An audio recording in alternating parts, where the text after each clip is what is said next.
disampaikan kepada semua diharapkan melakukan karantina mandiri di rumah masing-masing. Banyak saja toh? Teman-teman banyak. Ustaz Arman. Amin. Kita ke sana aja. Yang di sini Pak. Ya. Kita ke rumah saja. Baik.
Pasang mana pasang?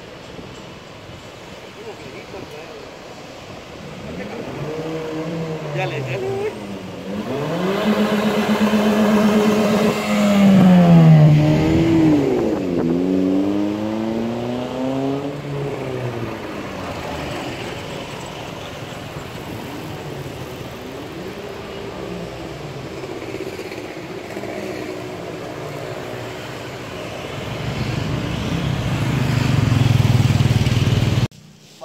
Dalam melaksanakan tugas ataupun penyelenggaraan dalam hal apapun, terutama kepemimpinan, itu memang tidak seperti yang kita kira atau kita bayangkan.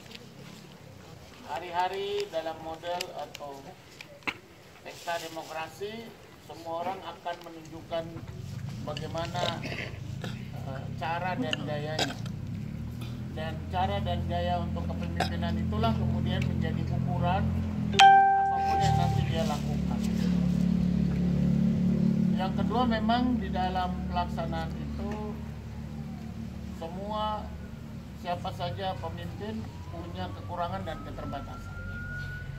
Tidak semua akan bisa berjalan sempurna karena ada faktor-faktor yang menyebabkan bagaimana menjalankan sebuah pemerintahan itu. Faktor pertama adalah regulasi atau aturan. Itu sangat tergantung. Kalau aturannya mudah atau fleksibel atau bebas, maka itu bisa berjalan sebagaimana. Tapi kalau aturannya mengikat dan terukur, itu akan juga terlihat dari hasil. Nah, yang ketiga adalah bagaimana nanti sampai bisa melayani ke tingkat yang paling bawah sebagaimana Pak Ustadz dan tadi Tuan masyarakat kita. Dalam konteks ini memang Bapak Ibu lah saudara-saudara yang melihat dan merasakan. Ada yang bisa mengatakan tidak membangun, bisa. Ada yang mengatakan membangun, semua itu tergantung cara pandang dan memahami situasi dan nah, hari ini setelah kita berjalan kurang lebih 4 tahun terhadap bagaimana proses pemerintahan ini, terlihat bahwa ada gambaran bahwa kepemimpinan yang ada untuk dibangun itu tidak hakiki. Semestinya bahwa pemimpin itu harus bisa 100% dia melaksanakan tugas pembangunan. Dia terjebak dengan situasi dan kondisi dan langkah-langkah. Karena ada faktor-faktor lain. Faktor-faktor lain adalah bahwa ada orang-orang yang terlibat dalam aktivitas pembangunan itu yang notabene punya kepentingan. Yang nanti akhirnya bisa dilihat gitu. Kalau kepentingannya tidak terakomodir, kepentingannya tidak berjalan sesuai yang diharapkan, maka semakin hari semakin kelihatan. Nah, hari ini saya berterima kasih bahwa ketika saya menjadi pemimpin, menjalankan tugas dan tanggung jawab, saya menyadari di mana-mana pasti punya kekurangan. Namun dengan kekurangan itu saya tetap optimis dan berusaha keras bagaimana mengurangi kekurangan itu. Namun juga di dalam pelaksanaan itu kita bisa mengelola ada organisasi. Saudara-saudara bisa lihat dengan sendirinya bahwa organisasi yang kita kelola itu juga kalau tidak memberikan supaya kepentingannya terakomodir, maka yang terjadi adalah sebagaimana yang saudara-saudara tahu. Oleh karena itu hari ini ya, kita merasakan semuanya bisa melihat bahwa kita kurang apa, kita bikin apa, sehingga akhirnya ada hal-hal yang semua bisa lihat sendiri. Sebelum saya sampaikan itu bahwa lihat saja sendiri bagaimana kita kemudian dilengsarkan atau diturunkan atau diganti tanpa ada sesuatu hal yang berarti ini kan kepentingan.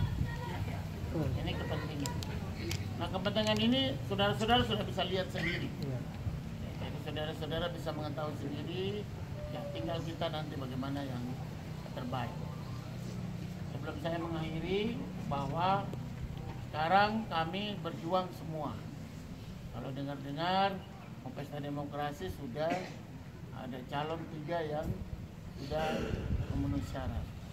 Kami sendiri juga sudah memiliki salah satu partai Hanura dan sudah punya D1 KWK.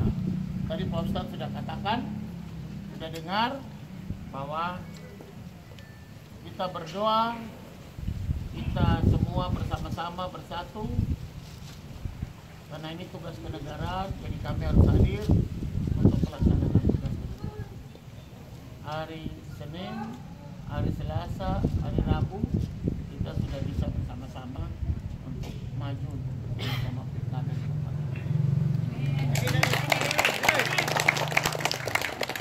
Untuk itu saya memesan sekali lagi, sementara kita sedang mempersiapkan ini, jaga sikap. Tetap tenang. Karena sudah pasti barang tentu akan ada pihak-pihak orang-orang yang ingin terus mencari, membakar suasana supaya kita dibilang dalam bahasa terzolimi. Oleh karena itu tahan diri, tenang, sampai nanti SK sudah ada di tangan, baru kita lihat siapa yang injak kita, siapa yang tikam kita, siapa yang kita. Sepanjang ini belum, jangan membuat hal yang tidak diinginkan. Itu saja dulu untuk kita semua. Sekali lagi terima kasih untuk Ibu Rini, sudah ada firman yang dikuatkan untuk kami, dan hari ini tepat di mana Injil masuk di wilayah Pantai Selatan. 14 Agustus. Sehingga ini merupakan momentum sejarah yang kita sama-sama kuatkan barisan, jaga dengan baik, dan hindarkan untuk ada hal-hal yang saling dibuat untuk kita berisi tegang.